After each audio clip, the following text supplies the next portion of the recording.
Imagine awakening as an S rank, but being treated like trash and called a liar just because your powers don't work. This guy was humiliated and beat up by a school bully, all because his trap master class seemed completely useless. But the tables have turned. The entire world just transformed into a gigantic dungeon. Now, Earth is his playground, and everyone who laughed at this S rank is about to find out the hard way who's really in charge. The story starts with a TV news show called Hunters Now, which is all about hunters. On the show, the host introduces the special guest of the evening, the famous A-rank hunter Yugo Ibuki. She then congratulates him on his recent success in a dungeon and asks him to share his thoughts on the win. As our protagonist watches from home, the hunter replies that his fire mage class gave him a huge advantage. Watching this, our 23-year-old protagonist, Tsukasa Ninomiya, thinks about what it means to be an E rank.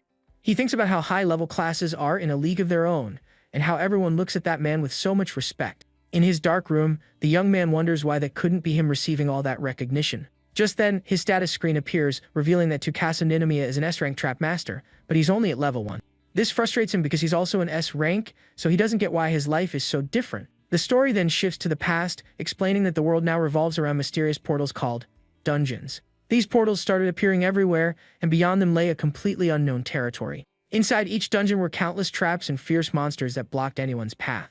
However, these places also held treasures that brought unimaginable riches to those who found them. Around the same time the portals appeared, certain people began to awaken their own classes and powers. They gained enhanced physical abilities and powerful skills to face the dangers of the dungeons.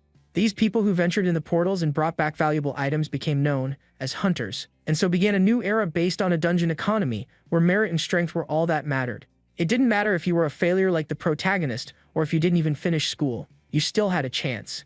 Our young man believed that if he could awaken a high-level class, his life would change forever. And to his surprise, the class he awakened was Trap Master, an S-rank class. His skill description said he could bring the traps of a dungeon under his control. In a place filled with lethal traps, having control over them was the same as controlling the dungeon itself. Tsukasa was thrilled when he awakened this overpowered class, and that was the best day of his life. Or at least, that's what the young man thought until he discovered the harsh reality of his new ability. It all happened 2 years ago, when our protagonist was trying to get his hunter's license. During the test, the examiner told him to use his skill and that there would be no penalty. With great confidence, the young man extends his hand and shouts trap activation to show off his power. However, to everyone's surprise, absolutely nothing happens, and the audience just stares, confused. Tsukasa panics, wondering why his skill isn't activating at all. Seeing the situation, the examiner approaches the young man and asks if there's something wrong with him. Our desperate young man asks the examiner for one more chance, while trying to activate the skill again. But he turns to the crowd and yells at them as they all look at him with scorn and suspicion. The man with glasses becomes visibly annoyed by the boy's attitude and stares at him with a serious expression. Tsukasa can't believe what's happening and thinks it must all be some kind of joke. The audience and the examiner continue to look at him with disdain, as if he were some kind of weirdo. Then the man asks what he's trying to do, and the young man explains that his skill activates traps against enemies. At that moment, the skill's description appears, showing that it only works on traps inside a dungeon. With that, the protagonist finally understands why his skill didn't work during the test. The examiner, however, doesn't seem to care about the explanation and keeps his indifferent expression. He says that from time to time, scammers or lunatics show up who can't tell the difference between delusion and reality. Tsukasa insists that he really is an S rank and points to his status window, trying to prove he's telling the truth. But the man with glasses explains that unfortunately no one but him can see that information screen. As a last resort, the young man asks to be tested inside a dungeon so he can prove his power. However, the examiner denies the request, saying that dungeons are dangerous and this exam is meant to prove his strength. Desperate, the protagonist is left not knowing what to do, as his options to become a hunter have run out. The man then suggests he look for another job, since being a hunter isn't the only profession in the world. And that's how Tsukasa's dream of becoming a hunter was completely shattered that day. Time passes, and the job he managed to get was at the Hunter Association building as an assistant. He works in the training hall, helping other hunters prepare for dungeons. During a training session, our young man gets hit hard in the face while serving as a sparring partner for a hunter. The aggressor, a blonde guy, smirks wickedly as he sees the protagonist fall to the ground after the blow. He grabs him and tells him to do his job right, treating him with total contempt and roughness. Then he calls him a punching bag for the hunters as he attacks him again, even harder. Tsukasa is thrown a great distance by the impact of the blow, with no way to defend himself from the attack. He thinks that even though he failed the exam, his enthusiasm was enough to get him a job as an assistant. The bully approaches him and says he still remembers that day like it was yesterday. He makes fun of his old school victim, the guy who lied about being an S rank at the testing site. It's revealed that this guy named Asanuma was his bully in school and uses the training to take out his frustrations. In his thoughts, the protagonist affirms to himself that he really is a powerful S rank. Somehow, Asanuma hears his thoughts and stares at him, confused, asking what he just said. Seeing this, the bully gets angry and kicks the protagonist hard, telling him to give up already. He then taunts the young man, saying that if he were really an S rank, he wouldn't be taking a beating from him like that. Suddenly, the bully changes the subject and starts talking about the promise they made about the escort permit. With a bruised face, Tsukasa reminds him that he promised to sponsor him if he endured all that training. With contempt, Asanuma calls him a persistent rat as he walks away with an air of superiority. At that moment, the bully's gaze reveals a glint of pure malice and scorn for our young protagonist. But our young man doesn't let it get to him and stares back with unwavering determination in his eyes. Seeing how desperate Tsukasa was, the bully finally agrees to his request and accepts the deal. With a malicious smile on his face, he says they'll do one last test to see if he's truly worthy.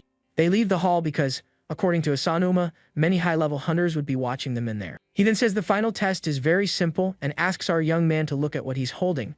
The aggressor shows the already signed permit and says that if Tsukasa can grab it, he'll pass the test.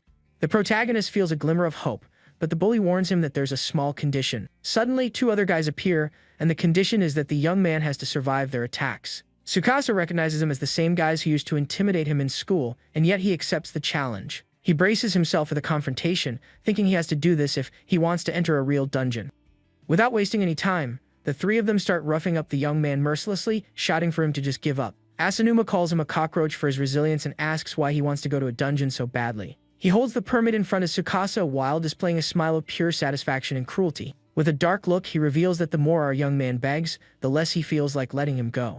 The protagonist's eyes fill with despair as he realizes the true nature of his former classmate. He then rips up the paper, saying it's annoying to see trash like him of hope, and calls himself a genius. Seeing his only chance destroyed, the young man grinds his teeth in pure anger and frustration. In a final act of desperation, he reaches out his hand toward his aggressor, trying to stop him.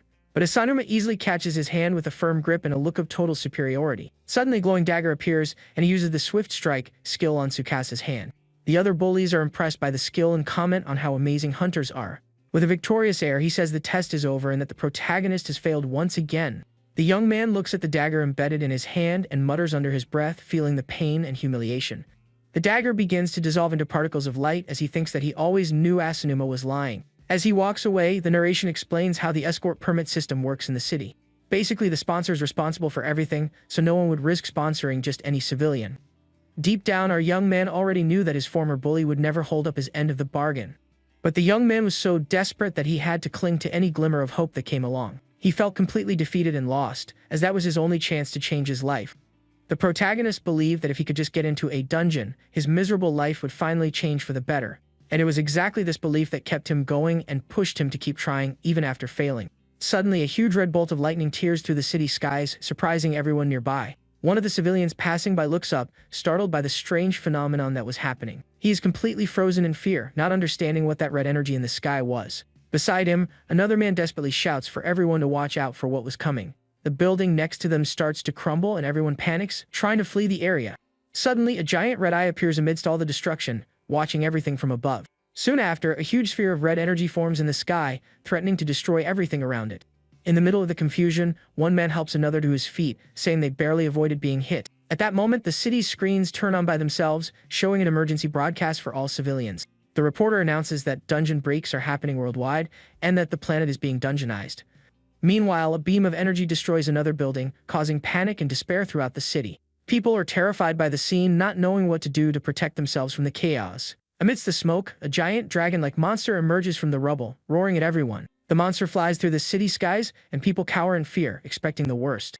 Everyone looks up at the sky, horrified by the appearance of that terrifying creature flying over the city. Tsukasa watches everything and realizes the entire world has turned into one big dungeon, which is very bad. But then he remembers his Trap Master ability, which only works inside these places. With a mischievous smile, he wonders if he can now finally use his S-rank skills. If the world has become a dungeon, it means he can control all the traps around him. His eyes begin to glow an intense blue as he is finally able to see the traps. With his enhanced vision, he can see a map of the city showing the location of every single trap.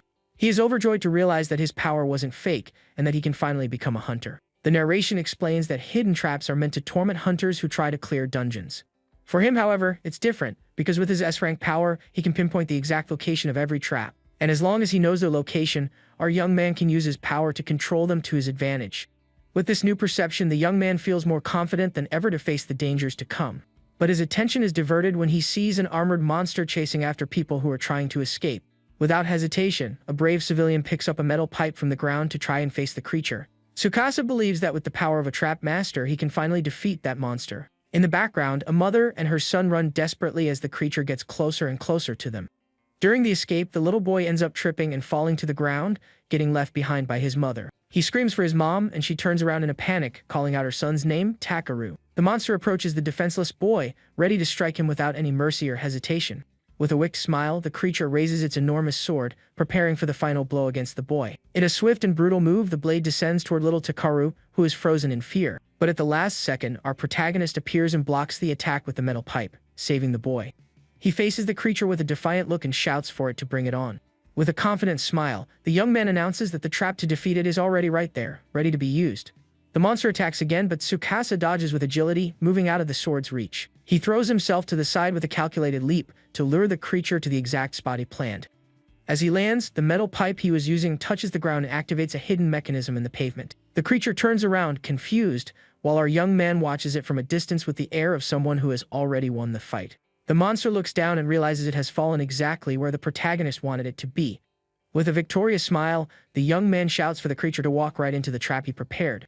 A blue magic circle appears under the monster's feet, revealing the trap that was hidden there. The trap is activated, and a sharp blade begins to materialize, ready to slice its target. The blue energy dissipates, revealing a giant pendulum with an axe at its tip, aimed at the creature. The trap's description appears, explaining that it's an iron axe pendulum that strikes prey in the field. The pendulum swings with force, striking the monster and causing it to break apart in front of him. He looks at the scene with determination and states that this is his way of defeating monsters with traps. The mother and son hug each other, relieved to be safe, while Tsukasa watches them from a distance. With a gentle smile, our young man is happy that he managed to save them and that his power worked. He then reflects on the danger of that monster, remembering that not even mid-level hunters would face it alone. Even with the victory, he realizes the situation is still very dangerous and he needs to act quickly to protect everyone. Looking at the family embracing, he knows that more dangers could arise at any moment in the destroyed city. Seeing the mother running with her son in her arms, the young man feels the responsibility to ensure their safety. But soon, a group of armored creatures appears out of nowhere and faces him with a clear intent to attack.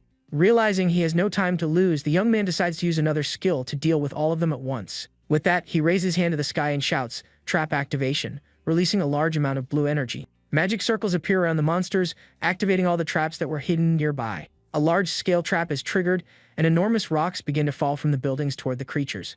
The armored monsters are hit head-on by the blue energy spheres from the trap he activated. The forced activation is a success, and in exchange for mana, he can trigger traps without needing to touch them directly. With that, a shower of boulders completely crushes the prey, and the monsters are defeated instantly. After defeating all the enemies, Tsukasa levels up, and his activation skill also evolves to level 2. He realizes that he'll soon learn new skills, and that he can finally become a strong and respected hunter. The civilians are shocked by the avalanche of rocks, and one of them asks if our young man was responsible for it. Desperate, the man asks for help, saying he must be a high-level hunter, and asks where they should run. He explains that he's not an official hunter, but that everyone's priority now is to find a safe area. A safe zone is a place that always exists inside dungeons and has no dangers of any kind.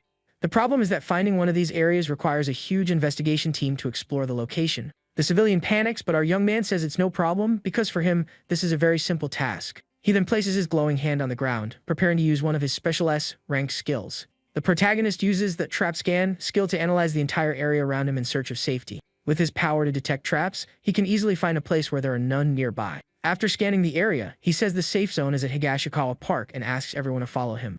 With a confident smile, he says he will lead them there if they are willing to trust his ability.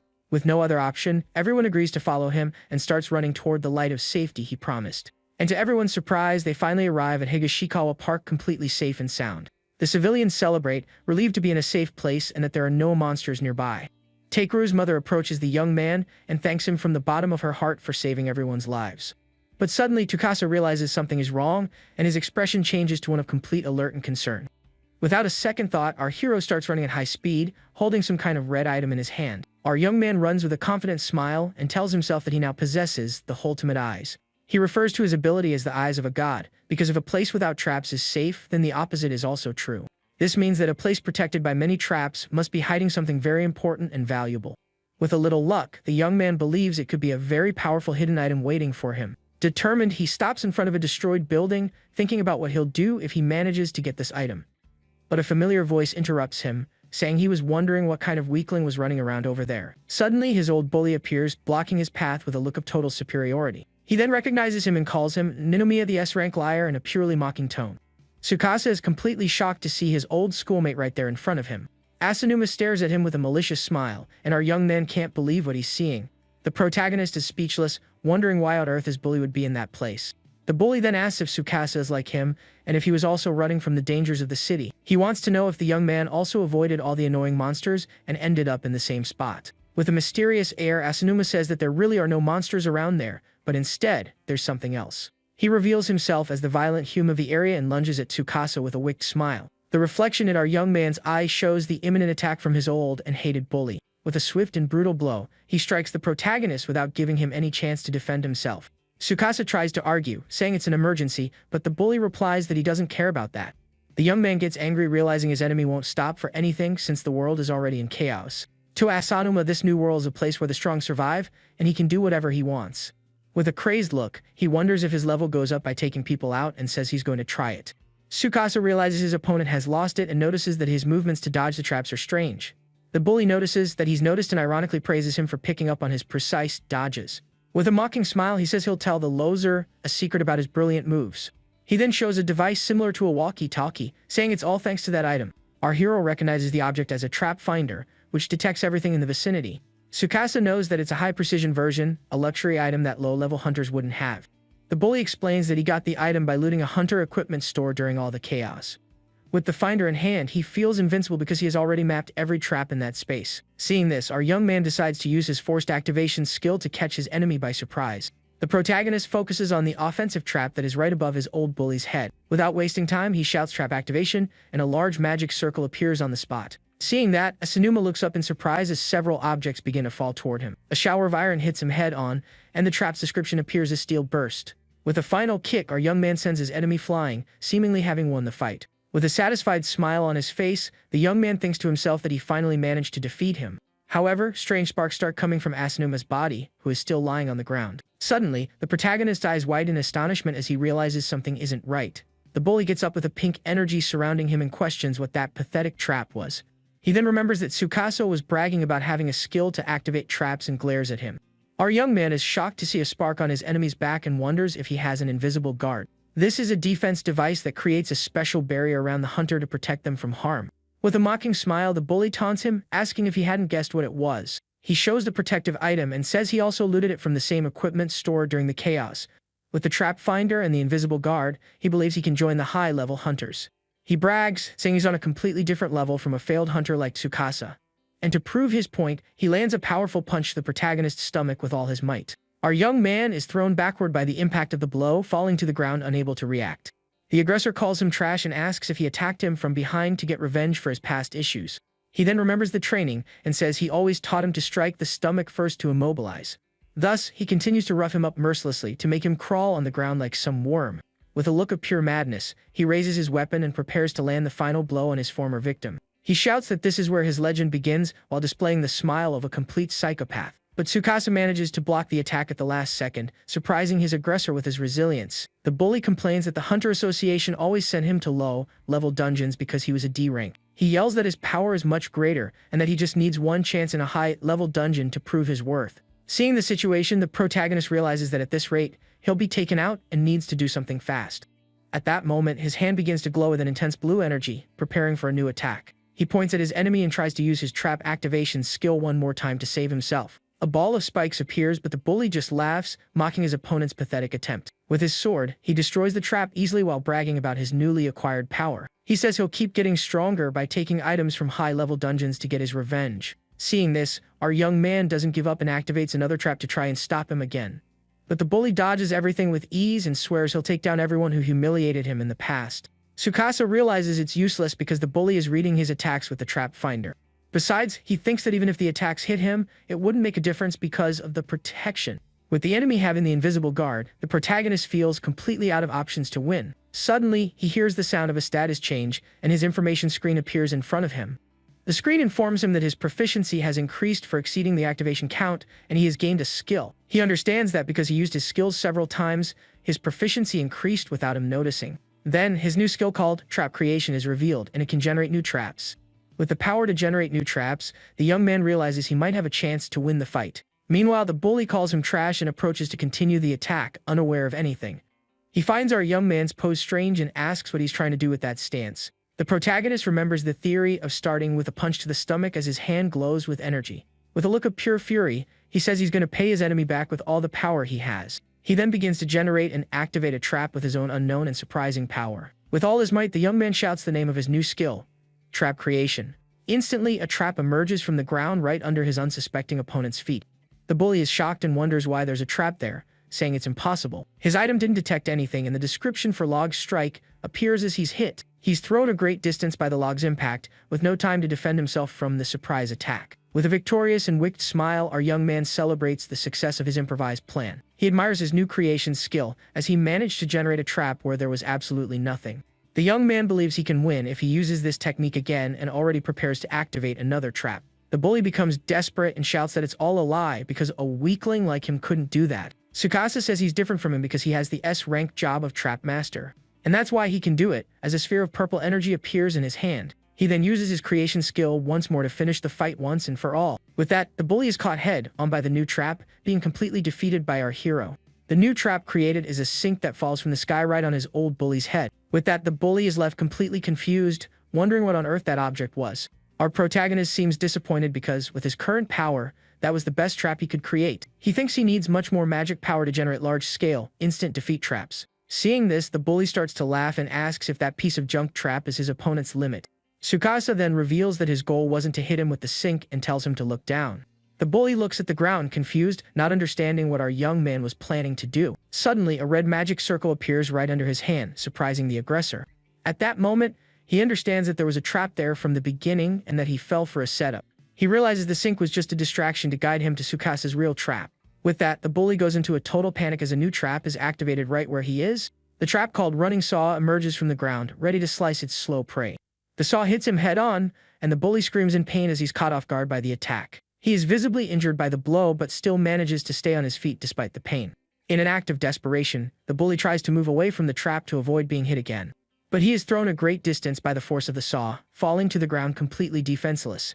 Immediately after, another trap is activated behind him, and the bully screams in terror once more. A wall of needles appears out of nowhere and hits him hard, piercing his entire body. With that, the bully feels immense pain as the energy of his invisible guard begins to fail. He turns around and realizes that our young man has activated yet another trap to finish him off for good. The bully panics because at this rate, his invisible guard will break and he'll be left vulnerable. With his face full of despair, he realizes he's completely cornered with no way out. He tries to escape, but to his bad luck, there is also a trap waiting for him in that direction.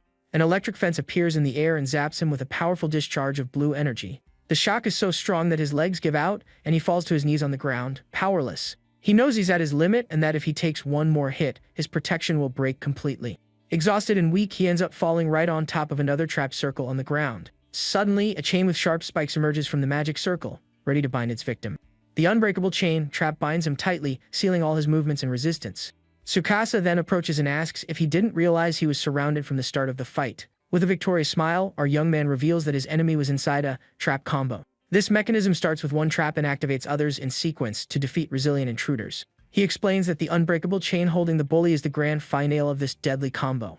Immediately after, a hunting ballista appears from the ceiling, aiming directly at the defenseless bully. Desperate, the bully pleads for his life, screaming that he doesn't want it to end like this. The trap's description appears as a thirsty beast that traps and hunts its prey without mercy. The bolt is fired, and he realizes his guard won't hold and that he'll be pierced. The bully closes his eyes, waiting for the end, as the bolt approaches for the final blow. The invisible guard shatters on impact, and the bolt grazes past him, throwing him to the side. He falls to the ground along with the items he had stolen, completely defeated and humiliated.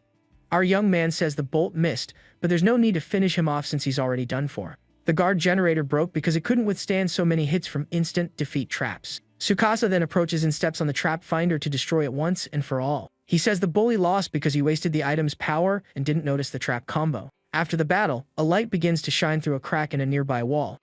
The protagonist then remembers that all those traps were there to protect something. He approaches the light and realizes it's exactly what he was looking for all along. Peeking through the crack, he finally finds what was hidden behind the wall and smiles. Inside, he finds a Hidden-class treasure chest, an ultra-rare and very valuable item. These hidden items are very difficult to find, and few hunters manage such a feat. Because of this, they all have an inestimable value and can transform the power of whoever possesses them. Upon opening the chest, an intense light envelops our young man, and he feels his body change completely. Blue energy flows through him as he levitates in the air, feeling immense power coursing through his body. He realizes his mana status is skyrocketing and that this item grants a huge power boost.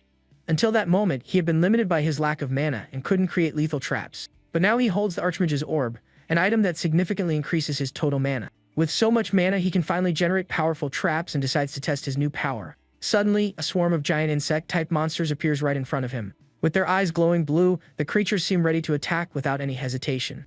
Our young man faces them with confidence and says they'll serve as a good warm-up for him. With a shout of trap creation, our young man extends his hand and releases an intense purple energy. Several firearms emerge from magic circles and fire at the giant insects without mercy. With that, a trap called Hell Burner incinerates all the monsters with overwhelming firepower. He is satisfied to see that the lethal trap manifested without any problems and admires the orb's power. Suddenly, two mysterious figures appear amidst the flames, and our hero notices their presence.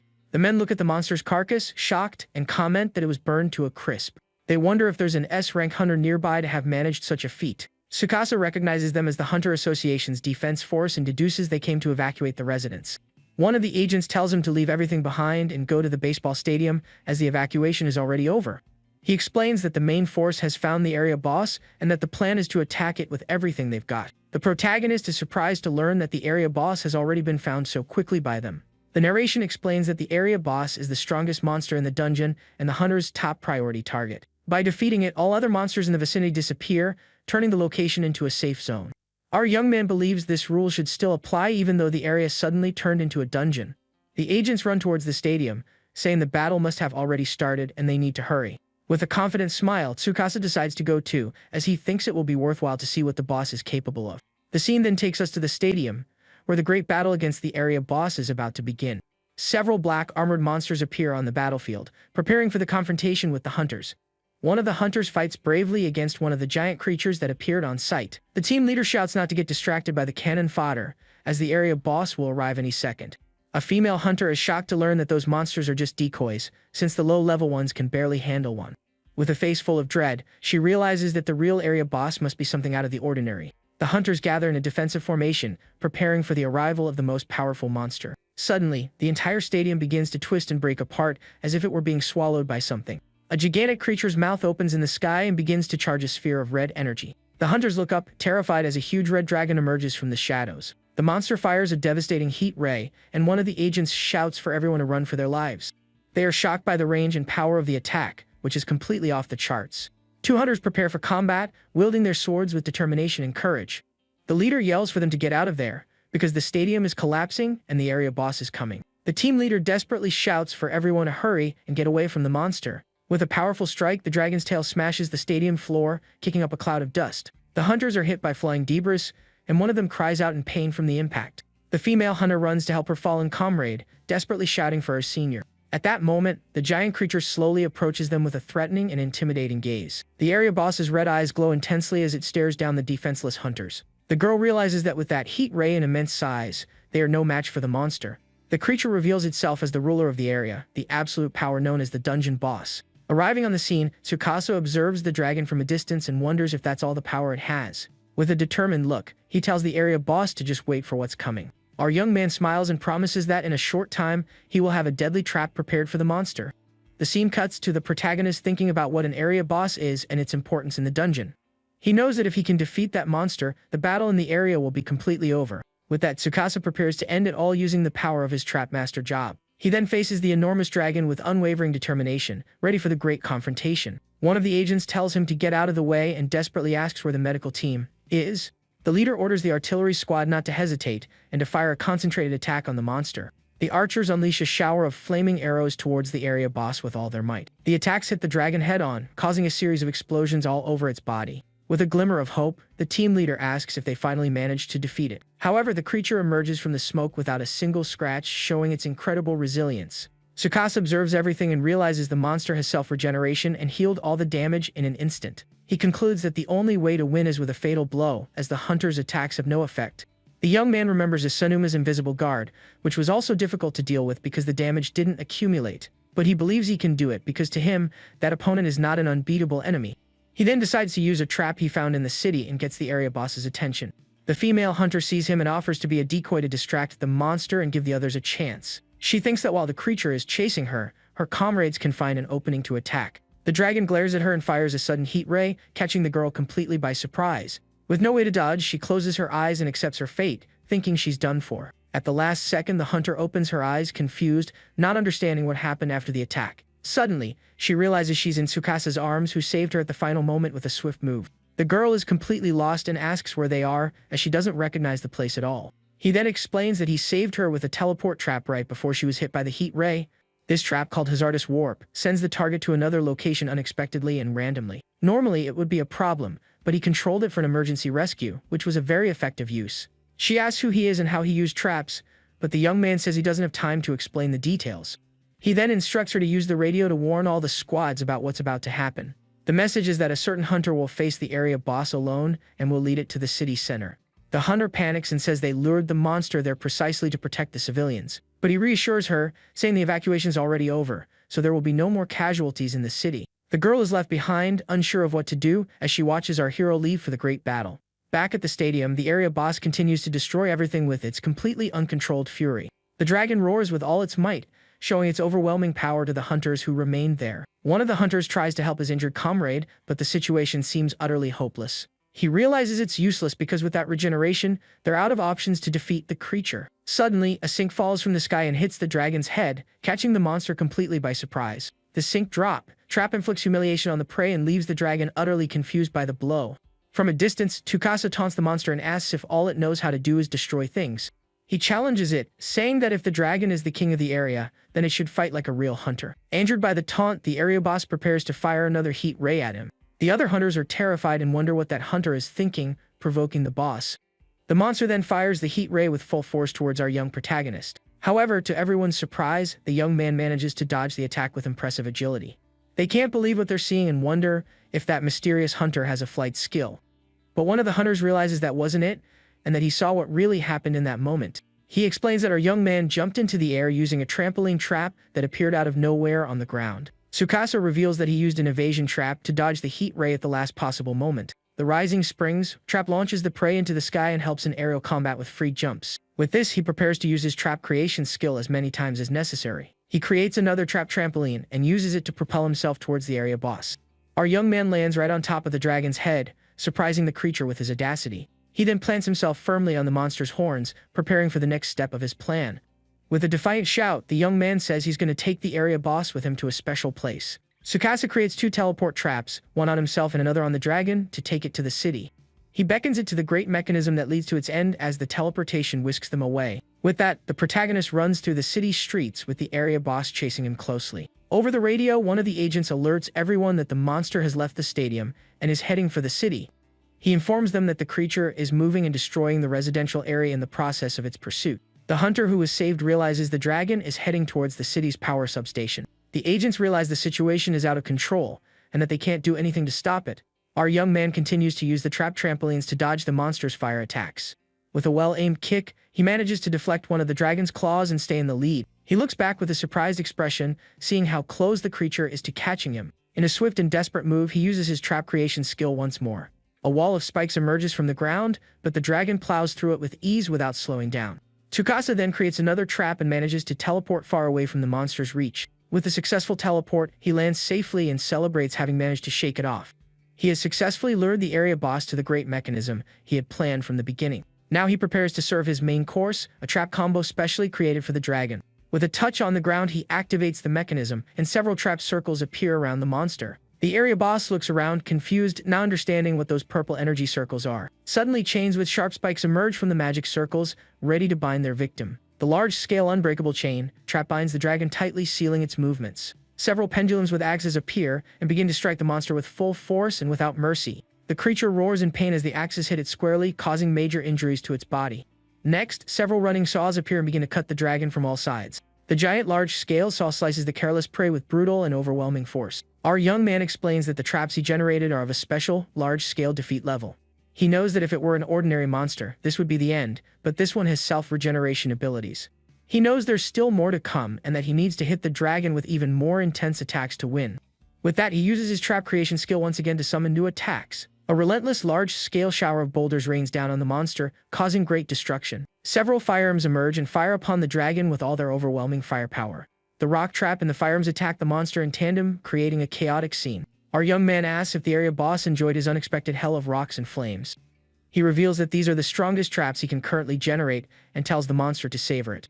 With the dragon cornered, he knows its regeneration ability won't be able to keep up with the damage. In this moment of desperation, the monster tries to find an escape route by flying into the sky. With that, Tsukasa urges it to fly into the sky of doom, where the final great mechanism awaits it.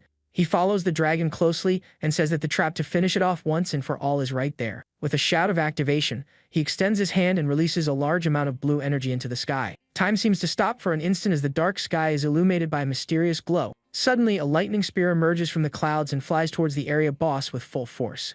A powerful bolt of lightning rips through the sky, preparing to strike the dragon with a devastating blow. The lightning spear pierces the flying prey from the heavens of unimaginable destructive power. The spear hits the monster head-on, causing a huge explosion of light and energy in the middle of the sky. Our young man reveals that this is probably the largest large-scale attack trap in that area. He says he was able to see this trap from the beginning when he used the scan for the first time. The dragon falls from the sky, completely defeated by the lightning spear that struck it squarely. Even though it's injured, the creature manages to survive and counterattacks with red energy of pure fury. Our young man uses a trampoline to dodge the attack and prepares for the final blow against the monster. He realizes the dragon came out with a last-ditch counterattack, but he has a plan. Tsukasa explains that the spear's characteristic isn't just its power, but its ability to conduct. With that, he creates an axe pendulum to destroy the city's power transmission tower. He unleashes all the ultra-high voltage energy from the area at once, creating a massive electrical chaos. And if this energy reacts with the lightning spear, using the principle of a lightning rod, something incredible happens. It becomes a massive boss extermination level strike, a perfect combination of traps. The dragon is hit head-on by the electrical discharge, and its body begins to slowly disintegrate. Our young man shouts for the area boss to burn to ashes from the full body combustion of the energy. Our young man explains that the high voltage from the transmission tower combined with the lightning spear was the fatal blow. If it were a normal dungeon, he wouldn't have been able to use this method, and would never have won with his own power. But here, he had an unexpected weapon, which was the transmission tower, a man-made trap. With that, the young man lands on the ground victoriously after defeating the area boss with his intelligence and strategy. He realizes that if the whole world becomes a dungeon, situations like this might happen frequently. The monster was caught in a trap from the beginning by entering this world, which was now a battlefield. With the subjugation of the area boss, the dungeon conquest is complete, and his level increases drastically. He is satisfied for having cleared almost an entire area by himself and realizes his power was real. The protagonist reflects on the last 2 years, which felt like an endless darkness for him. He spent all that time accumulating knowledge about dungeons and enduring his bully's torment. His family was the only one who believed in him, and yet he caused them all great worry. In a flashback, his younger brother advises him not to push himself so hard because their mother was worried about him. However, he thanks him for the concern but apologizes that he can't stop because he never gave up on his dream. Since that day, he was avoided by everyone and felt completely alone on his journey. With the defeat of the area boss, the threat is gone, and peace finally returns to the destroyed city. All the other monsters in the neighborhood vanish along with the boss, just as the dungeon rules dictated. The young man then turns and looks at the Hunter Association's communications base with a new objective. Until recently, the base was out of order due to the communication disruption caused by the dungeon break. But now, with the dungeon conquered, he believes he can use the communications satellite to connect. He arrives at the communications room and is faced with a locked door with a numeric keypad. With a shout of trap creation, he creates a stun trap to disable the lock. The utility stun temporarily seals target's movement with a potent electric shock. He apologizes for the emergency and enters the communications room, ready to execute his plan. He is relieved to see that the machines seem to be working perfectly despite the chaos. The protagonist sits in front of one of the computers and checks the system's security to access it. Luckily for him, he can use the computer without fingerprint authentication, making his job easier. He then reboots the system, which had crashed due to the communication disruption during the dungeon break. Suddenly, a message appears on the screen, informing him that the field verification of the current area has begun. Our young man gets curious and wonders if the system is loading information about the area he's in. The screen shows that the current area has a conquest difficulty of A and that the area boss has been defeated. He is surprised to learn that the danger level was so high and that he faced an A-level dungeon. But when he remembers all the dangerous monsters he faced, he concludes that it makes sense. Suddenly, his attention is diverted by other information that appears on the computer screen in front of him. He realizes the system is analyzing information from other areas, not just the one he's in. The narration explains that in Korea is a certain region within a dungeon divided by cities.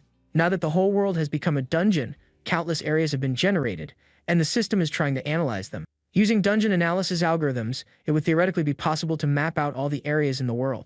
Suddenly, the screen shows that the calculation is complete, and our young man wonders if it's already finished. But a calculation error appears, saying the measurement is impossible and data was only obtained for a 100-kilometer radius. He's frustrated that he can't get information on worldwide areas, but decides to focus on the region around him. His thoughts turn to his family, who are scattered and living separately amidst the chaos. He then starts looking for information about the residential areas where his family lives to find out what happened. Several monitoring screens appear showing images of different areas of the city and their statuses. He sees the names of the areas and the conquest status of each with a difficulty level of A. With wide eyes, he realizes that all the analyzable areas are of high difficulty and starts to panic. Tsukasa shouts in despair upon seeing that all the areas are level A and fears the worst for his family. He thinks that perhaps the other areas are already in a state of devastation and that only his city is safe. But then, he realizes the signal doesn't indicate total annihilation and that there's still hope of finding them. One of the monitors shows that the Sujitatsu area has been completely conquered, and the status is updated. He sees that several areas have defeated their bosses and successfully restored communication disruptions. With this, the young man realizes he's not alone in this fight and that other conquerors are emerging. He wonders if the post-dungeon break hunt, a new war of conquest, has already begun all over the world. Even with the chaos, he sees that there are several areas where the monsters have been eliminated and the conquest is complete. He concludes that there are skilled S-rank hunters in other districts, and that the swift conquests are thanks to them. Our young man is thoughtful for a moment but soon remembers his main priority at the moment. He goes back to the computer and decides to confirm his family's safety before anything else. His mother lives in the Sujitatsu district, so he starts looking for specific information about that area. Security camera footage is shown, revealing the current situation in various parts of the city. He is relieved to see that his mother's area's conquest status has also been updated to complete. The computer confirms the recovery of the communication network and the complete conquest of the area's dungeon.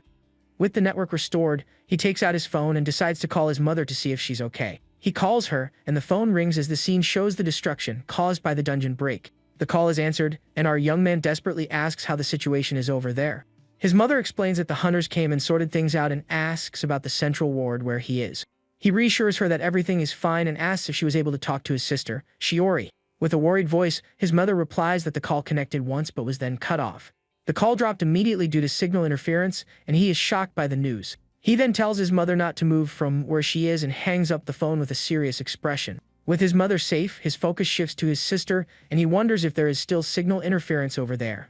He remembers that she lives in the school dormitory, which is in the West District, and starts searching for information.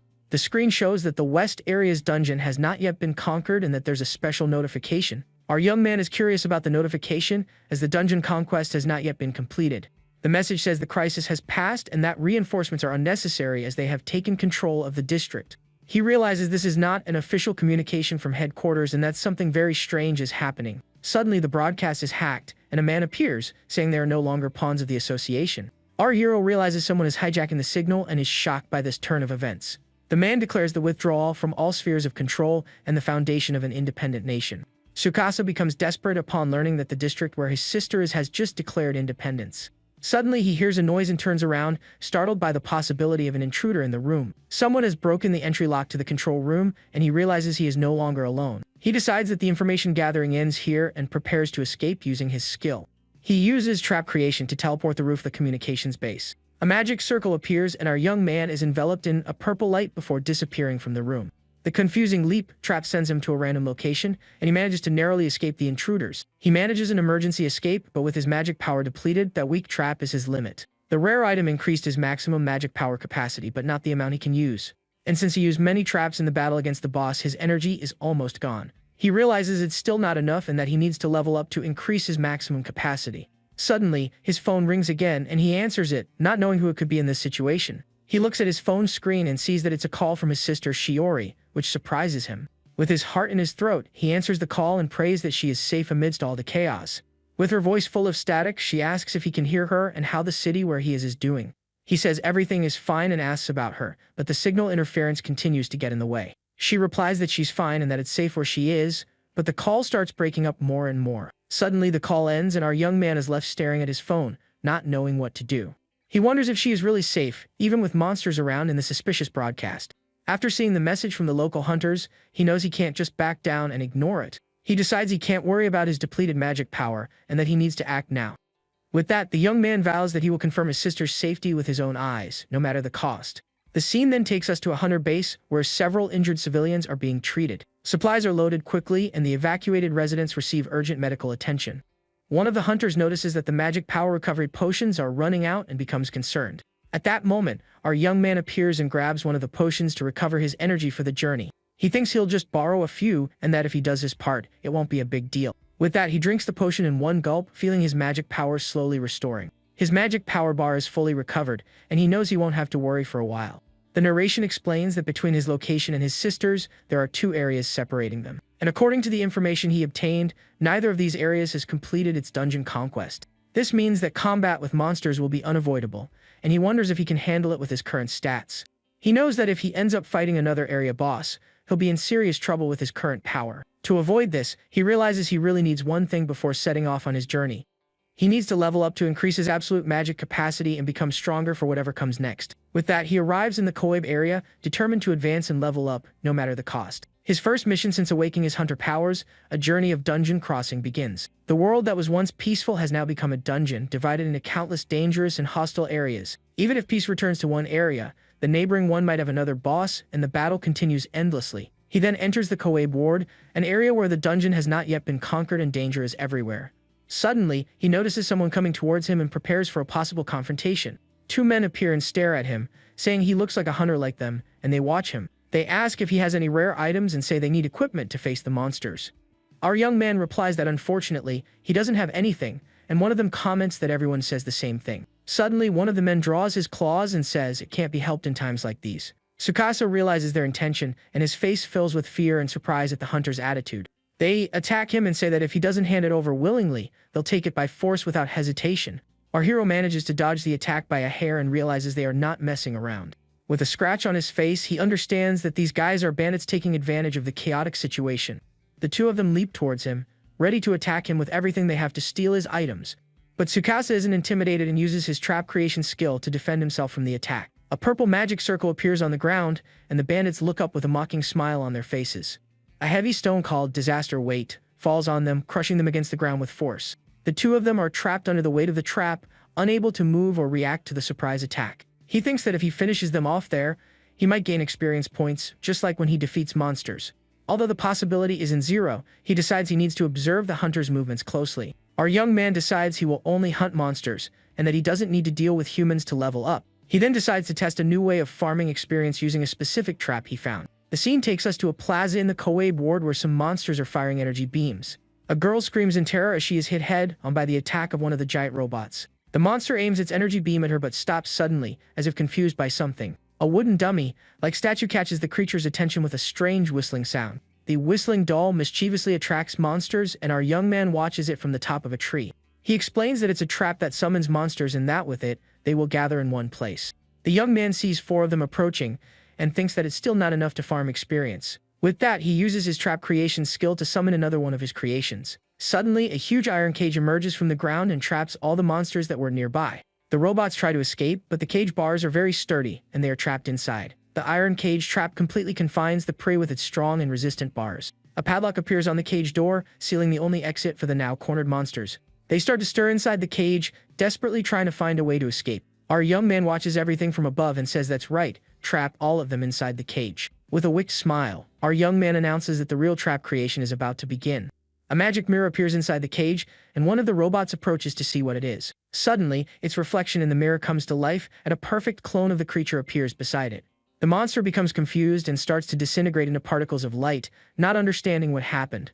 The copy mirror trap reflects and multiplies the monsters that are trapped inside the cage. Our hero explains that a trap that multiplies monsters is the worst thing you could possibly find. Under normal circumstances, it would be something you would never want to encounter in any dungeon. But inside the cage, it doesn't matter because the monsters can't escape, and he can multiply them at will. He continues to use the mirror to fill the cage with clones of the robots until there's no more room. The more monsters he defeats, the more experience points he gains, and this is the perfect setup. With a determined look, he says he will defeat them all at once and become even stronger. The cage becomes completely packed with monsters, squeezing against each other with no space left. And when the cage is full, he prepares to activate the final mechanism of his farming plan. With a shout of trap creation, he summons a giant magic circle over the monster's cage. The purple energy intensifies as the final trap prepares to crush all the creatures. The robots scream in despair as they realize they have nowhere to run and are cornered. A massive stone appears and crushes the entire cage with overwhelming and destructive power. Our young man is satisfied to see that his sweeping technique using traps worked perfectly. He nicknamed this technique the Experience Cube and wonders if he defeated hundreds of monsters at once. With that, his experience points skyrocket, and he levels up, gaining more power and strength. Suddenly, he notices something else has happened and is surprised by the new notification on his screen. He has acquired a new skill and wonders what it could be after so many experience points. The new skill, Trap Domination, allows him to control trap monsters as he pleases. With a green glow around him, he begins to feel the power of domination flowing through his entire body. Suddenly, he realizes that one of the robots managed to escape his annihilation technique earlier. He sees the survivor lying on the ground and thinks it's the perfect opportunity to test his new skill. With a confident smile, he decides to try out his new power and extends his hand toward the monster. A green magic circle appears, and a mysterious energy begins to envelop the defenseless robot. He then shouts the name of his new skill, Trap Domination, with all his strength and power. Our young man then shouts the name of his new skill, Trap Domination, with all his might. The green energy hits the robot head on but is instantly repelled without any effect. Our young man is shocked and realizes his new skill didn't work as he had expected. He then understands that the skill only works on trap monsters and that this is the condition for its use. That's why it doesn't work on regular monsters, and using the technique on a common enemy would be useless. With a shout of trap creation, he summons a finishing sword to put an end to the robot. He levels up and realizes he needs to do a proper investigation of the area before moving forward. The young man says he has put it off for various reasons, but now is the time to do a complete scan. He places his hand on the ground and prepares to use his trap scanning skill. With a large release of blue energy, he activates the skill to search for traps that already exist in the area. With his enhanced vision, he begins to analyze the area to discover where the dangers are and what kind they are. He finds a place where traps are densely concentrated and realizes it's a museum. Looking further inside, he discovers an underground passage that is several kilometers long. With his eyes glowing, he is shocked to think that something like this exists beneath the city. He then stands up with the smile of someone who has discovered a great secret and understands what it means. Our young man decides he has no choice but to go to that museum to investigate further. He walks through the dark and silent forest, getting closer and closer to his mysterious destination. The protagonist hides behind a tree and cautiously observes the surroundings before continuing. Suddenly, he comes across a large lake in the middle of the forest and is surprised by its size. He realizes the museum must be nearby and continues his search with even more determination. Finally, he finds a huge and imposing museum building and prepares to enter the premises. He knows that if his intuition is correct, that place hides a great underground secret. With that, the young man enters the museum with cautious steps, ready to face any danger that may appear.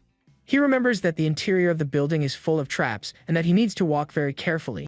Suddenly, he realizes that something is moving around and that it has been completely obvious the whole time. He then turns to the suspicious object and prepares to use his new domination skill. A green energy envelopes his hand and he shouts, Trap Domination with all his might. The moving chest is revealed to be a monster and is caught by our hero's domination technique.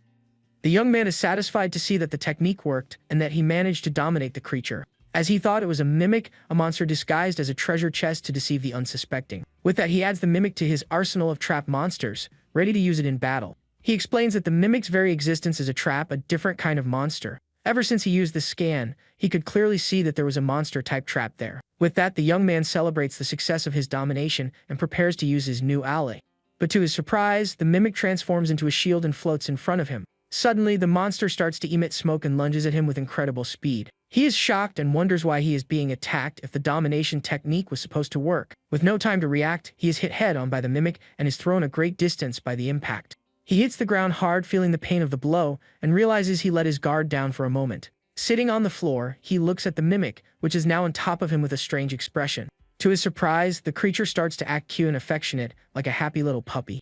Our young man is completely confused and just watches the monster nuzzling him with joy. He then realizes that the mimic has become attached to him, and that the domination worked in an unexpected way. With sparkling eyes, the creature continues to show its affection for its new master with cute sounds. The young man feels a bit uncomfortable with the situation but tries to ignore it and focus on what's important. He finds the monster's behavior a little creepy, but concludes that the domination worked. Now that he has confirmed the effect of the new skill, he prepares to go to the underground passage. He goes down the stairs with his new companion following closely behind, ready for the next stage. The protagonist thinks that it's not possible for such a large passage to have originally existed there. He believes it's space created when the district became a dungeon and that it must have a purpose. Our young man thinks it might be a secret passage to avoid the monsters on the surface. With this, he could avoid the trouble of fighting at every step and pass through the area all at once. He hopes his theory is correct and that he isn't making a huge miscalculation. In exchange for advancing quickly, he knows that this path seems to have a considerable danger. He then decides to give his new companion a name to make communication between them easier. With a gentle smile, he names the mimic Mimi, and the monster seems to really like the name. The creature's eyes sparkle, and it makes happy sounds upon receiving a name from its master. Our young man asks if it's happy to have gotten a name, and the monster responds with more joy.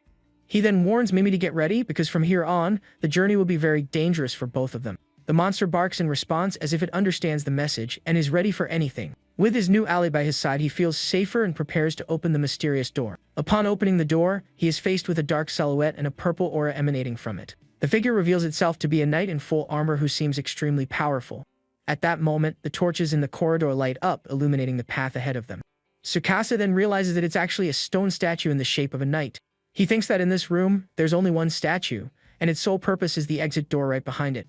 With Mimi following him closely, our young man walks towards the statue with great caution. The young man slowly approaches the stone statue that is blocking his path to the exit. With a focused gaze, he seems to be waiting for something to happen at any moment. Suddenly, the statue starts to move and raises its sword, preparing to attack. Our hero isn't startled and creates a magic barrier to protect himself from the imminent attack. The creature attacks, but he blocks with a stone wall that appears to defend him. Even with the defense, the stone knight continues its threatening and intimidating gaze. The monster's sword collides with Tsukasa's magic barrier, which begins to crack on impact. As he suspected, it was a trap monster that activates when someone gets close. He explains that his scan had already detected a high-risk trap monster there, but he couldn't use domination on it in its statue form, so he approached it on purpose to activate it. The protagonist is surprised because it seems something in his plan didn't go as expected. The armored monster prepares to attack again, its sword glowing with a blue hue.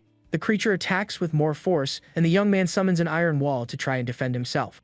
The wall is easily destroyed, and he realizes that this monster is much stronger than he thought. With the force of the impact, our young man is dragged backward, unable to hold his ground. He is pushed violently by the knight, which shows impressive physical strength. The monster then uses a movement skill and creates several images of itself to confuse him. Tsukasa realizes that with this erratic movement, the creature is aiming for a specific point.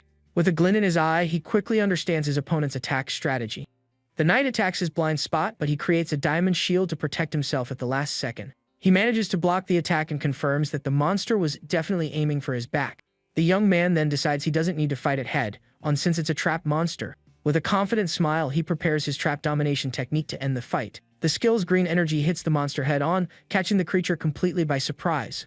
The green energy hits the creature squarely but doesn't seem to have much effect. With that, the young man is shocked to see that his domination technique was completely nullified. Hiding behind a pillar, Mimi watches the scene in fear as her master is left speechless. He understands that the skill's level is low, which is why it doesn't work on high-level monsters on the first try. Without wasting time, the protagonist decides he needs to try a new approach to win.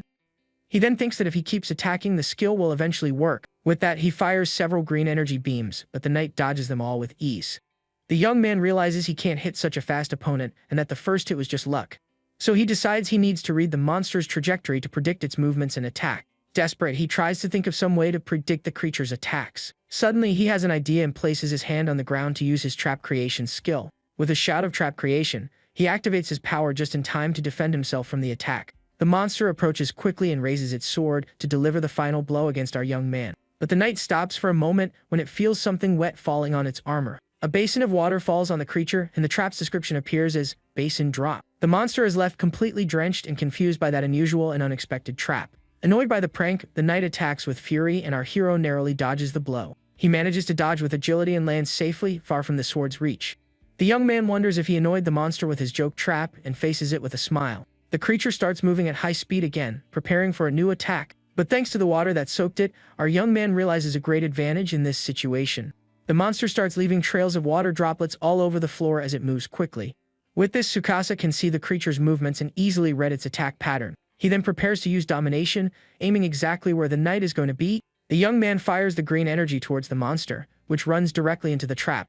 The creature is hit head-on but manages to block the attack with its sword at the last moment. But our hero doesn't give up and continues to attack with his domination skill relentlessly. He believes that if he keeps hitting the monster, the skill's effect will accumulate. With that, he fires another green energy beam, preparing to dominate the creature for good. The young man is confident that if he continues with the attacks, the technique will eventually work. With a shout of domination, he vows to make that high-level monster his newest ally. Hiding, Mimi imitates him and cheers for her master's domination technique to work. The knight stops moving, and our young man faces it, exhausted after using so much power. Suddenly, his magic power bar appears, and he realizes he only has enough energy for one more attack. With his face covered in sweat, he wonders if he can finish the fight with his last chance. The monster then stumps hard on the ground, preparing to attack again without hesitation. The young man decides to bet everything on his last blow and prepares to use domination one more time. With his finger pointed at the enemy, he shouts for his skill to finally work. He then uses all his remaining power and shouts, "Trap domination," with all his might. A huge explosion of green energy hits the knight head on in a final act of desperation. The creature is completely enveloped in the smoke and dust kicked up by the final attack. Our young man is left panting and watches the scene with his heart in his throat, waiting for the result. Suddenly, the blue glow in the monster's eyes starts to fade, and its intent to fight disappears. He realizes the subjugation was a success and points at the creature, which is now motionless. The knight then drops its sword, which falls to the ground with a loud, metallic clang. Next, the creature kneels and apologizes to its new master for its previous rudeness. Tsukasa is shocked to hear the monster's voice and wonders if it can talk to humans. Confused, he approaches and asks who exactly this mysterious creature is. In response, the knight begins to remove its helmet, revealing its true identity to him. To his surprise, underneath the armor was a beautiful woman with long white hair. She looks at him with a confident smile, and our young man is left completely speechless by the scene. He continues to watch her, not believing what he's seeing, as he didn't expect this at all. The knight says she is a nameless servant and asks him to give her a name to become his subordinate. The young man is confused by the request but agrees and thinks of a name that would suit a knight. With a smile, he approaches and says that from now on, her name will be Jean. The knight's eyes sparkle, and her face blushes, seeming very happy with the name. She says it is a great honor and humbly accepts, asking to be called that from now on. Our young man feels a bit awkward with the formality of the situation and her reaction. Suddenly, Mimi appears, yipping in a cute and excited way at the arrival of the new companion. With an expression of jealousy and joy, the creature seems to approve of the new addition to their team. Mimi runs towards Jean, yipping excitedly at the arrival of the new teammate. Jane then says that Mimi is her senior and that she will be second in command, asking for her guidance. The protagonist is confused by the scene and wonders if there's a hierarchy even among monsters. But he quickly changes the subject, saying it's not the time for that as they are in a hurry to leave. The young man says they should head to the underground passage, but Jean tells him to wait a moment. She then explains that by defeating her, the next event was triggered, and the battle with the area boss will begin. The knight continues, saying that the boss sleeping in the room ahead will awaken, and he panics. Jane then reveals that she is, so to speak, the guardian of that dungeon and looks at him seriously. She explains that her battle with an intruder serves as a signal for the area boss to move as well. The woman states that the battle is inevitable and that it's impossible to leave without defeating the boss. The young man can't believe the fight is mandatory, as he thought he had chosen the easiest path. With that, he decides it's best to go back and that he'll give up on the passage to take the surface route. However, his new ally says that won't work for him either, no way. The door they entered through now glows red and can no longer be moved by human strength. She says that once you advance in a dungeon, retreat becomes impossible for anyone. The young man shouts that fighting is impossible because he used up all his magic power in the last battle. Suddenly, Mimi starts making some noises, and the protagonist asks what happened. The creature then opens its mouth, revealing it has something stored inside for him. With that, the little monster pulls out a magic power recovery potion from within itself. Our hero recognizes the item and is surprised to see that it's a potion to recover his mana. He then pets Mimi and wonders if the creature has a convenient storage function. With the potion in hand, he smiles and says that now he is fully prepared for whatever comes next. But Jean asks if he can use advanced water magic, because without it, the mana wouldn't help. She explains that the boss is an incarnation of flames and that a concentrated water attack would be needed. The young man says water magic is difficult and that the trap he used on her is the limit of his power. He then starts pacing back and forth, thinking of a solution to that problem. Suddenly, the protagonist stops and looks at Mimi with an expression of someone who has had a great idea. He then asks Jean if she said the door can't be opened by human strength, and she confirms. With a confident smile on his face, our young man seems to have found a loophole in the dungeon's rules. He then asks what would happen if subjugated monsters like her and Mimi tried to open the door. The knight agrees and says that if it's monsters, a retreat would probably be possible. But suddenly, the whole place starts to shake violently, startling everyone there. She explains that the area boss has lost its patience and decided to attack on its own. Immediately after, the front door explodes in flames right in front of them with a loud bang. Jane then shouts for her master to use defense magic, as the flames are coming their way. Without hesitation, our young man creates a magic barrier to protect himself from the fire attack. A huge explosion occurs, and the flames destroy everything around with overwhelming power. With that, they are completely surrounded by fire with nowhere to escape from that situation. He struggles to maintain the barrier as the flames burn everything around him. The young man is shocked by the firepower and realizes the room is slowly collapsing. He then creates a larger shield to protect himself from the rubble that starts falling from the ceiling. After the dust settles, they see that the floor beneath them has transformed into an arena. Our young man and his companions find themselves on top of a huge purple magic circle. The battle arena reveals itself, and they prepare for the confrontation with the area boss. With a serious look, the protagonist prepares for what's to come without showing any fear. Then, the area boss finally appears amidst the flames with an imposing and threatening air. The creature is the very incarnation of fire, with eyes that glow intensely and horns. He realizes that the previous rooms were just a path to reach the main boss. With a sweaty face, he knows he needs to do something fast to get out of there alive. The young man then says he can't just stand still and needs to move before everything collapses. He turns to Mimi and says he has a favor to ask of the little creature loyal to him. The young man asks her to go back the way they came while petting her affectionately. But Jean shouts that an attack is coming and that he needs to dodge immediately to avoid being hit. The fire monster then lunges at them with all its fury and destructive power. With a focused look, our hero prepares to execute his risky and intelligent plan. He then pushes Mimi in the opposite direction while Jean watches him, not understanding his action. With that, Tsukasa and his new ally prepare to face the area boss alone. The young man then shouts, asking what happened to Mimi to distract the monster's attention. Meanwhile, the little creature runs safely towards the door from which they came. He explains that a human can't go back, but if Mimi tries, the door should open for her. But he says there's an exception for trap monsters that have become his allies like her. With that, he shouts to Mimi and says he's counting on her, as everything depends on her success. The young man then uses trap creation and summons a teleport hole right in front of the boss. The trap is a mysterious teleport hole that can discharge various objects at once. Intimidated, the fire creature attacks with a powerful blast of flames in their direction. Seeing this, Jean shouts for her master to be careful as the second wave of attacks is coming. The monster then fires a devastating beam of fire from its mouth with overwhelming power. The knight moves with agility and uses her sword to cut and deflect the approaching flames. With her precise movements, she manages to protect her master from being hit by the enemy's attack. With a smile on his face, our young man thanks Jean for her help and protection in the battle. He says he no longer needs help dodging and will continue to serve as bait for the monster. He then orders her attack the boss's left leg to seal its movements once and for all. The knight accepts the order and swears she will fulfill her duty, even if it costs her own life. With that, the young man thinks that now the rest of the plan depends solely on Mimi and his orders. The first order was for the little creature to go back the way they came and get out of the museum as quickly as possible.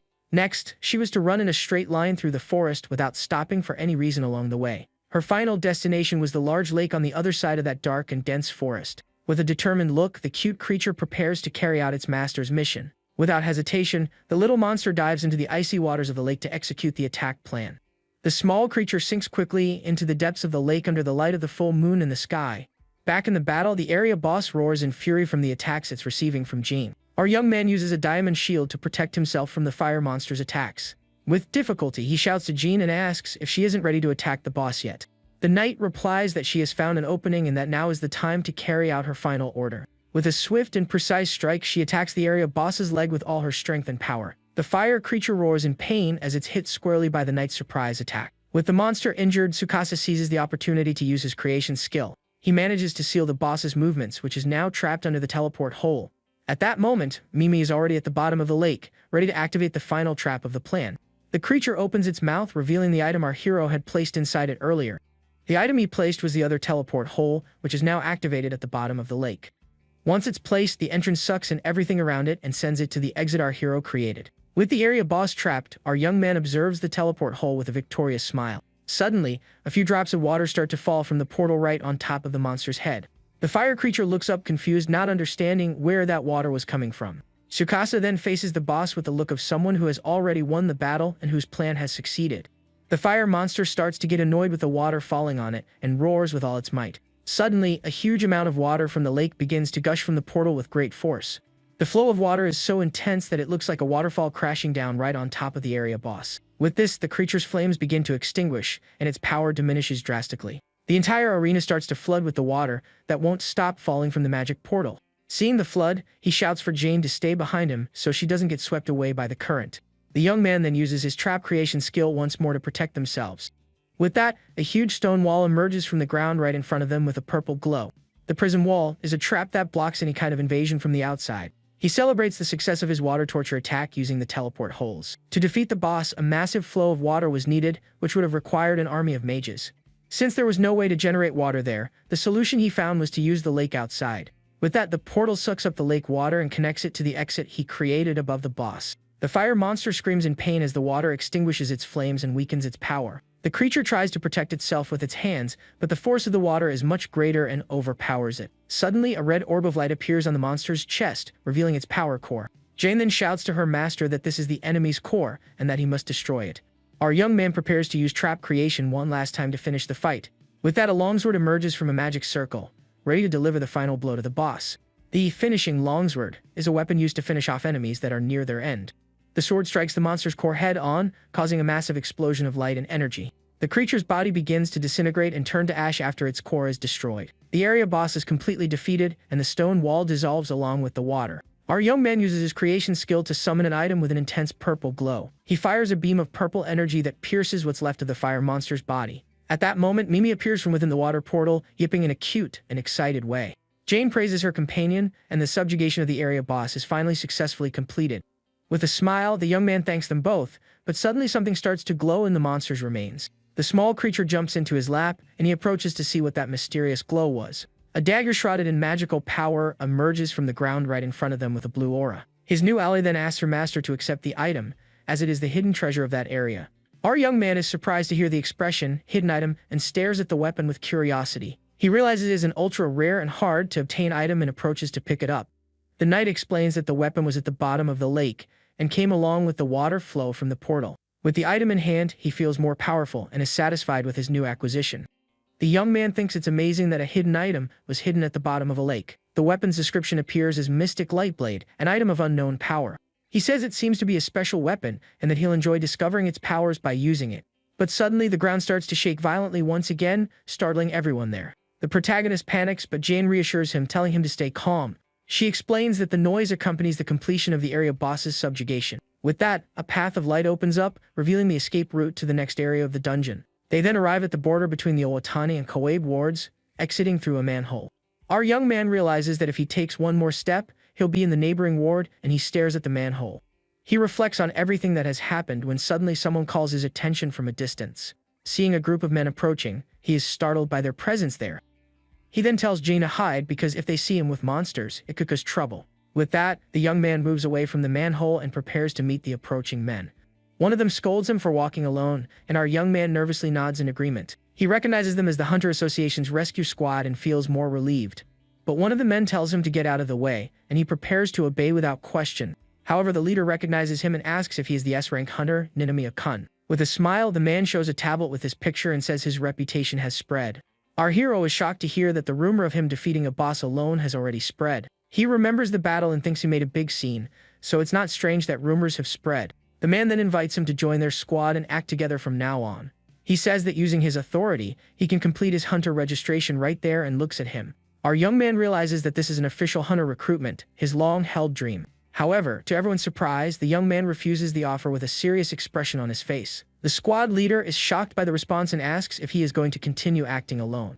The young man bows respectfully, and the man understands that he has his own circumstances for refusing. He then says that if the young man wishes to act alone, that's fine, but asks him to be careful. The man warns him about illegal hunters who are committing crimes in the neighboring Iwatani ward. Tsukasa remembers the bandits who attacked him and thinks the man's concern makes sense. He concludes that if the association is warning about them, there must be other, more dangerous ones out there. After the hunters leave, he calls for Jane to come out of the manhole and continue their journey. The knight then asks if he is sure about not joining those people, and he confirms. The young man says he no longer needs the official registration because now the whole world is a dungeon. Furthermore, he states that he can no longer trust anyone, not even the Hunter Association. With a smile, he turns around and says he already has companions he can truly trust. He looks at Mimi and Jean and says they are the most reliable companions he could ever ask for. The two of them blush and are happy with their master's compliment, looking at him affectionately. With that, they finally arrive in the Iwatani ward and our hero prepares for a new scan. He says he will confirm the area's characteristics and find the best path to cross it. The map of the area appears in his enhanced vision, showing the location of various traps. His vision shows the entire city with red dots indicating all the dangers of the location. Suddenly, a large purple area appears on the map, catching our young protagonist's attention. With his hand glowing, he is shocked to see that concentration of traps on the map. He doesn't understand what it is and is completely frozen by the unexpected discovery. With his new allies by his side, he arrives at an amusement park on the outskirts of Owatani. The young man says this is the location his trap scan had shown him before. He is intrigued by that mysterious mark he saw for the first time and decides to investigate. His main objective is to reach the West District to find his sister, but he is curious. Even though he's in a hurry, He decides he needs to investigate that dangerous mark to find out what it is. Mimi stops walking and makes a strange noise, catching her master's attention, who asks what's wrong. Suddenly, our young man becomes alert as he senses something strange right in front of him. He comes across a huge, box-like stone structure in the middle of the park. Tsukasa realizes that this is the source of the mark and that it appeared when the area became a dungeon. With that, the young man approaches a stone tablet to read what is written on it. The inscription says that a powerful destroyer sleeps there and that no one should touch it. The protagonist then wonders what a powerful destroyer is and if it's some kind of mechanism. Seeing the situation, Jane warns him, saying that it could be a catastrophic trap. The knight explains that it's a rare, large-scale trap with unknown details. He is surprised, as he has never heard of this type of trap in the association's records. With a bad feeling, the young man decides it's not a good idea to activate it without thinking. So, he decides to ignore it for now, as he needs to hurry to find his sister. They leave the amusement park and enter a forest to continue their journey. The young man thinks that although this is the shortest path, choosing it based only on the map could be a bad move. At that moment, he hears a noise and quickly turns around to see what's happening. The protagonist sees a group of hunters fighting a monster, and one of them shouts for them to run. He observes the squad and notices they seem strong but lack combat experience. Because of this, the monster manages to dominate the fight, and the hunters can't stop it at all. Tsukasa realizes it's only a matter of time until they're all defeated and decides he needs to help. Without hesitating, he starts running toward the battle to save the hunters in danger. Suddenly, the young man stops running and looks up at the sky, surprised by something coming from above. A mysterious hunter appears and strikes the monster with a swift and powerful blow. Her attack hits the ground with incredible force, causing a huge explosion of light. Our young man is pushed back by the shockwave of the attack and shields himself with his arm. Jane and Mimi run to his side, and the knight asks if her master is alright. The creature that was attacking the hunters appears on the ground, completely defeated. Tsukasa is shocked to see that the monster was taken down with just a single blow. The mysterious hunter then lands on the ground with an air of superiority and confidence. The other hunters are in disbelief and wonder who defeated the monster with a single strike. Tsukasa watches the scene in shock, realizing the mysterious warrior is incredibly powerful. The hunter apologizes for suddenly jumping into their battle and introduces herself. With a smile, she reveals herself as Asahina, an S-rank hunter from the Hunters Association. She then explains that she was looking for the area boss and ended up finding them along the way. Hiding, Tsukasa realizes her strike was no ordinary one and that she's a true S-rank. From a distance, the young man watches the hunter invite the others to search for the boss with her. One of the hunters seems hesitant about the proposal, and she notices their distrust. The young woman then says that finding the boss isn't the end and that there's a high chance of a battle. The hunters get scared but soon change their minds when they hear the S-rank's proposal. One of them recognizes her and joins her, saying he's in her debt for saving him. With that, they all agree to go with her and prepare for the search for the area boss. With a gentle smile, the girl invites them to come with her, and they set off on the mission. The hunters think the S-rank is naive and that if the battle gets tough, they'll use her as bait. Jane then asks if they should approach, and our young man says to leave them be. He says he needs to get through the forest quickly and doesn't have time to get involved. With that, they reach a river, and the young man realizes the path ahead is long and difficult. Our young man says he must press on, as this is the only way to his destination. But suddenly, he stops and looks to the side as if he sensed something strange nearby. With an annoyed expression, he realizes that ever since he entered this area, he's had nothing but trouble. Suddenly, a mysterious voice tells him to come out from where he is, as they already know of his presence. Several rocks begin to move on their own, revealing someone hidden right underneath them. Tsukasa then uses his trap creation ability to prepare for an attack. A man emerges from under the rocks and begs our young man not to harm him. He says he's just an ordinary civilian who was passing by when he was caught by surprise. With that, the man kneels and implores the young man to spare his life and not offer him up as food. The protagonist is confused by the man's reaction and asks what he's talking about. Suddenly, Mimi appears and startles the civilian, who screams in terror upon seeing the creature approach. The man then remembers that the young man is with monsters and that his life is in danger. Seeing the situation, our young man apologizes for the misunderstanding and introduces himself to the civilian. The man is shocked to learn that he's a hunter and not an enemy as he had thought. With that, the civilian kneels and begs for help, saying he's in a desperate situation. The man says he got lost and implores our young man to guide him to a safe place. With a thoughtful look, the protagonist says he's in a hurry and that this is a problem. But he thinks that he would feel bad just abandoning the man there with so many dangers around. He then remembers the boss search party and thinks about asking them to protect the civilian. With a smile, the young man agrees to help and says he'll find a squad to protect him. The man celebrates excitedly and thanks him for being saved, saying he can now go home. Suddenly, Mimi appears and startles the civilian once again with her unexpected and cute presence. Our young man asks Mimi not to scare him, and the man apologizes for being so easily startled. The young man then says that traveling with monsters is dangerous and that the association wouldn't look kindly on it. With that, he asks Jane and Mimi to wait there, as he alone is enough to guide the man. The knight agrees, and the man watches the scene, a bit confused by the whole situation. So, our hero and the civilian start walking along the forest path to find the squad. The man feels relieved to have found a hunter and to finally be safe, but Tsukasa warns him not to let his guard down, as a monster could attack at any moment. Suddenly, the civilian's expression changes, and with a wicked smile, he prepares to attack the young man. He thinks that our young man is naive and that he should be worried about humans, not just monsters. With that, the man attacks him from behind with a light ability, revealing himself as a rogue hunter. But the young man creates a magical barrier, and the man's attack is reflected right back at him. The reflecting strike. Trap counterattacks even before being hit by the enemy. Our young man turns around and says he was expecting that, as he had been warned about rogue hunters. He reveals that he already knew the man was a malicious hunter and glares at him with contempt. The bandit then asks how he knew, and our hero doesn't answer, just observes him. Suddenly, the man shows a ring of light and asks if he noticed what it was. With a wicked smile, he reveals that he stole the dagger our young man had just acquired. Tsukasa is shocked to see the mystic light blade in the bandit's hands and glares at him angrily. The man then mocks him for being careless and prepares to use the stolen weapon. He explains that he took the item using his steal ability right before being thrown away. The steal skill allows him to search for and steal the highest rarity item from an enemy hunter. With that, the bandit prepares to attack but realizes that something is very wrong with the situation. A large shadow looms over him, and the man looks up, terrified of what's to come.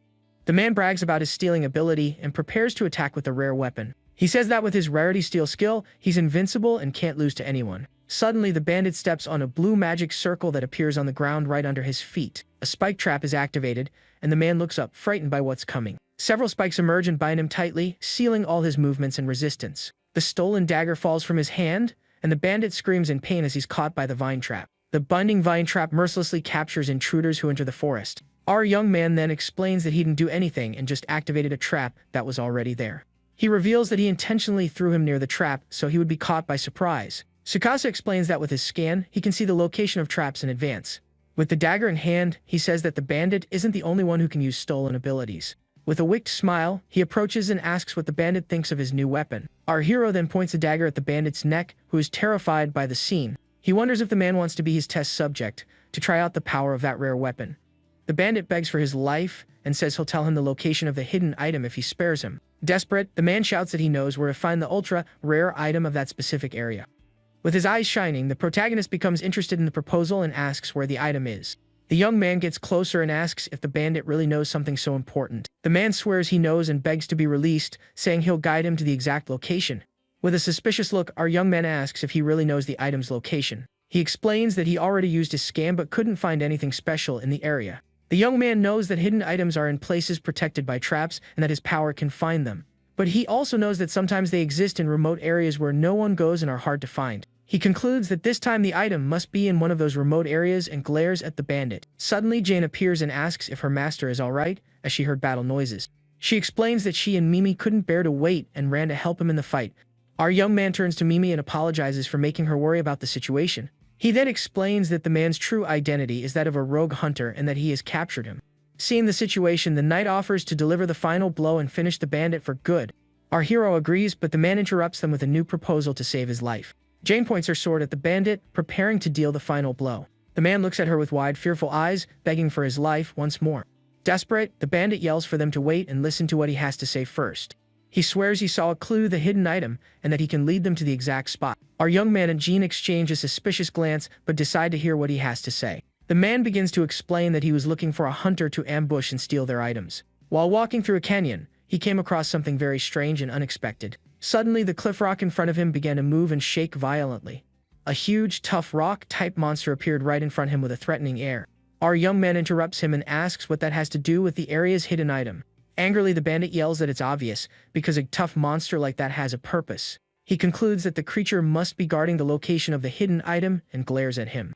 The young man thinks the idea is too simplistic but doesn't dismiss the possibility of it being true. Jane warns him, saying it's dangerous to blindly trust the words of that suspicious man. She explains that the locations of items vary and that sometimes they exist in simple places. But our young man thinks that if Jean is saying it, maybe there's some value in believing him. He then decides he has no choice but to investigate the bandit's story to find out the truth. The protagonist says he's going to get the item and that maybe it will help him find his sister Shiori. With that, he orders the man to guide them to the monster, but warns that he won't release him. Suddenly, he hears a strange noise and turns to see where the sound is coming from. A golden light shines through the trees, and our young man is surprised by what he sees. The S-rank hunter you saw earlier appears and strikes the bandit with a powerful blow. The young man narrowly dodges the attack, and the bandit screams in pain as he's hit squarely. Jane and Mimi run to his side, and the knight asks if her master is okay after the attack. The hunter turns to him and calls him a outlaw, telling him to get away from the bandit. She says she heard that rogue hunters had appeared in the area, and that he must be one of them. Our young man realizes she has mistaken him for a bandit and tries to explain the situation. Suddenly, the other hunters appear and surround Jean, ready to attack her at any moment. Tsukasa yells for them to stop and not to attack, as she's not an enemy like they think. The S-rank hunter doesn't believe him and prepares to attack, her sword drawn. Mimi and Jean stand in front of their master to protect him from the hunter's attacks. The shadow of one of the hunters rises over Mimi, a sword in hand, ready to strike. The man shouts that he will defeat the rogue hunter along with the monsters accompanying him. Our young man yells for Jean to be careful, as they've gotten everything completely wrong. Suddenly, the S-rank hunter charges at him with her sword drawn and glares at him. He creates a wooden shield to defend himself, but her attack shatters it with ease.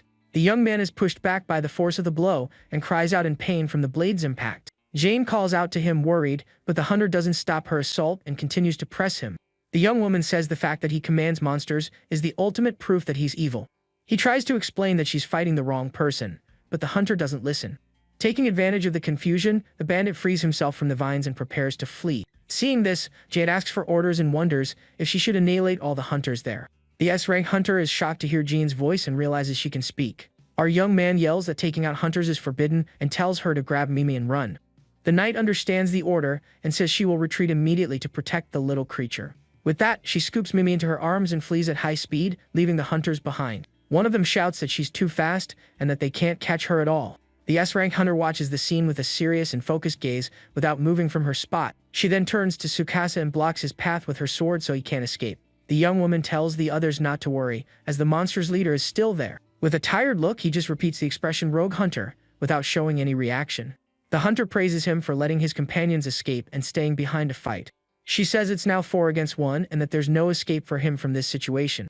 But our young man interrupts her and says not to misunderstand, as he didn't stay behind out of desperation. The girl is confused by his response and stares at him, not understanding what he meant. He then reveals that he stayed to test the power of his new mystic light blade. With a wicked smile, he says that 1 against many is more convenient for testing his weapon.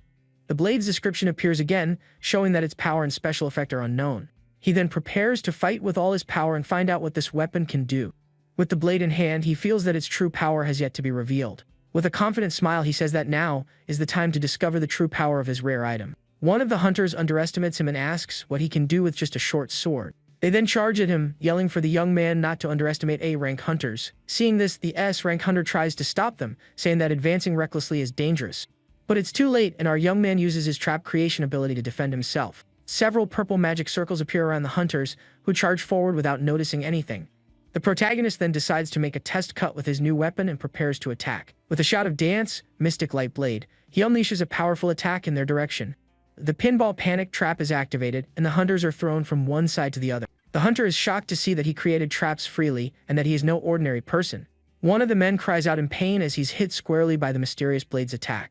The others also feel their bodies burn and complain about the pain they're feeling after the blow. Suddenly, one of them realizes something is wrong and looks at his arm with a terrified expression. A purple splotch appears on his skin, and he realizes he's been poisoned by the blade's attack. Our young man then notices the weapon has a purple glow and understands what happened. He concludes that the blade inflicts status ailments on whoever it cuts, and that is its power. But he thinks that since it's an ultra-rare item, the effect must be more than just that, and he observes it. Suddenly, the S-rank hunter charges at him with all her speed and power.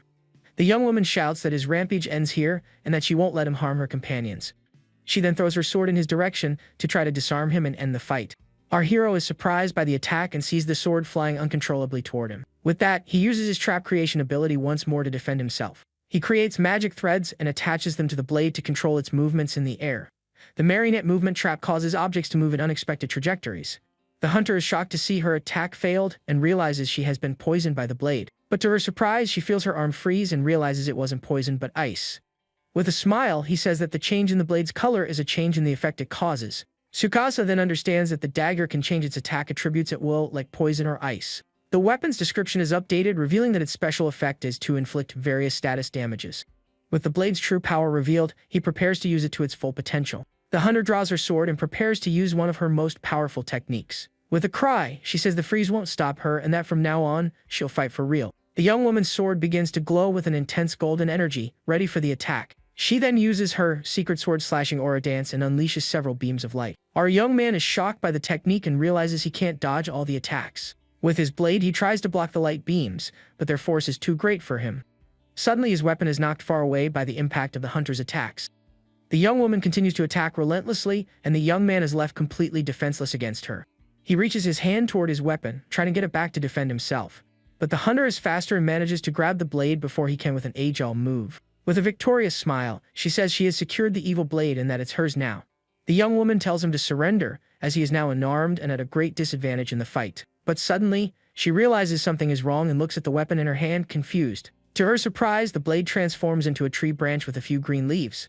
The hunter can't believe what she's seeing and doesn't understand how the weapon transformed into that. At that moment, our young man appears behind her with the real blade in hand, ready to strike. He hits her from behind, and the young woman cries out in pain as she's caught by the surprise blow. The young man then reveals that the sword she grabbed was a copy, and that the real one was with him all along. He advises her to correct her habit of closing her eyes before major techniques. The young woman doesn't give up and says the fight isn't over yet, as she is an S-rank hunter. But she soon realizes she can't get up and falls to her knees on the ground, powerless. Our hero tells her not to push herself as the attack she took inflicts paralysis. The blade then glows with a yellow hue, revealing its paralysis attack mode. He says he won't harm her anymore, and that recovery medicine should heal the damage. The young woman is confused and asks why he is showing mercy when he could finish them off. Our young man explains that he has no intention of harming them, and that he just put an end to a pointless battle. He then approaches and helps her up, asking her to believe him. Tsukasa states that he is not a rogue hunter, and that this was all just a misunderstanding. The hunter finally understands and agrees with him, saying he is absolutely right. With that, the young woman apologizes for the misunderstanding, and the two finally make peace. Suddenly, a loud noise catches their attention, and they turn, startled by the scene. The giant stone monster appears right in front of them with an imposing and threatening air. Our young man is shocked and wonders what that enormous stone creature in front of him is. The hunter then says that it's the area boss, and that there's no doubt about its identity. She shows her high-performance sensor, which is indicating the presence of the boss they were looking for. He then realizes the bandit was telling the truth, and that this is the area boss. Suddenly, the young man sees the rogue hunter who had escaped running away from the monster. The stone creature turns and prepares to attack the fleeing bandit. With a powerful blow, the monster smashes the ground with its stone fist, kicking up dust. The bandit is thrown far away by the impact of the attack and screams in terror at the scene. He falls to the ground powerless and begs for help as the monster slowly approaches. Suddenly, a purple glow appears, and our young man shows up right in front of the rogue hunter. The bandit is surprised to see him there, and the young man glares at him with a serious and intimidating look. With the blade pointed at the man's neck, he asks if he was the one who brought the monster. With a wicked smile, the bandit confirms it and says the monster was in the canyon ahead. He explains that he woke the creature up on purpose so it would cause a huge commotion. The man explains that if he had just run, he would have been pursued, so he decided to buy time to escape. But he says his calculations were a little off, and he ended up being chased by the monster. Our young man gets angry and asks how he could do that, even knowing it was the boss. The young man is shocked by the bandit's audacity and glares at him with a look of pure rage. The stone creature then approaches and prepares to attack them both with all its might. With a swift and brutal blow, the monster attacks, but our young man manages to dodge just in time. Seeing the situation, the S-rank hunter yells for everyone to fall back, as they can't fight right now. One of the hunters screams in terror, saying that the situation is really bad for them at the moment. The young woman realizes the creature is now targeting them and prepares for the confrontation. But our hero uses his ability and throws a basin of water on the monster's head to provoke it. He then teleports in front of the creature and faces it with a defiant look. With that, the young man yells at the monster and says that he is its opponent from now on. The hunter is confused by his attitude and wonders who he is and what he's doing.